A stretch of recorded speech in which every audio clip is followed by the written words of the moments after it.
வணக்கம். 2025 ஏப்ரல் 3 வியாழக்கிழமை அதிகாலை நிலவர 2 நிமிட வானிலை ஆய்வறிக்கை. அதிகாரப்பூர்வ வானிலை அறிக்கைக்கு இந்திய வானிலை ஆராய்ச்சித்துறை அறிக்கையை பார்க்கவும். ஏப்ரல் 2 மழைப்பொழிவு தொடங்கும் என்று திரும்ப உச்சபட்ச எச்சரிக்கை கொடுத்து வந்த நிலையில தொடங்கிவிட்டது மழை. நேற்றே கொட்டி தீர்த்திருக்கிறது.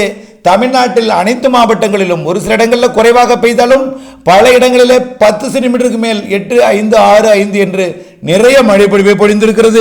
அதன் அடிப்படையில் சென்னையிலும் தற்பொழுது மழை, செங்கல்பட்டு மற்றும் விழுப்புரம், செஞ்சி வரைக்கும் நல்ல மழை பொழிவை கொடுத்து வருகிறது. அதிகபட்சமாக மாவட்டம் வாரியாக பார்த்தால் சென்னையில் அதிகபட்சமாக 38 மில்லிமீட்டர் மடிப்பாக்கம்.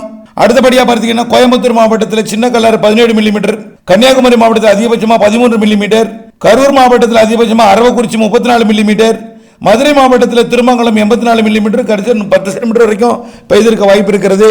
அடுத்தபடியாக புதுக்கோட்டை மாவட்டம் திருமயம் 23 மில்லிமீட்டர், ராமநாதபுரம் மாவட்டம் திருவாடானை 35 மில்லிமீட்டர், சிவகங்கை மாவட்டம் சிவகங்கை 56 மில்லிமீட்டர், தென்காசி மாவட்டம் சிவகிரி 110 மில்லிமீட்டர், மேலும் நீலகிரி மாவட்டத்தோட கீழ்கோத்தகிரி எஸ்டேட் 30 மில்லிமீட்டர், தேனி மாவட்டம் ஆண்டிப்பட்டி 30 மில்லிமீட்டர், திருச்சிராப்பள்ளி மாவட்டம் பொன்னை அணை 32 மில்லிமீட்டர், திருவாரூர் மாவட்டம் மன்னார்குடி 17 மில்லிமீட்டர், கண்டிதமேட்டை 60 மில்லிமீட்டர் 58 மில்லிமீட்டர் பெய்திருக்கிறது.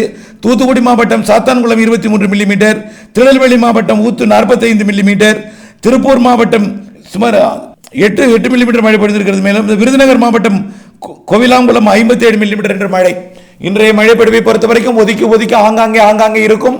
மழை பொழிவானது தொடர்ந்து 6ஆம் தேதி வரை இடிமழை பொழிவாகவும் 8ஆம் தேதியிலிருந்து நிகழ்வு மழை பொழிவாகவும் இருந்து கொண்டிருக்கும். மே 15 வரைக்கும் இப்படி மழை இருக்கும், இடையே வெயிலும் இருக்கும்.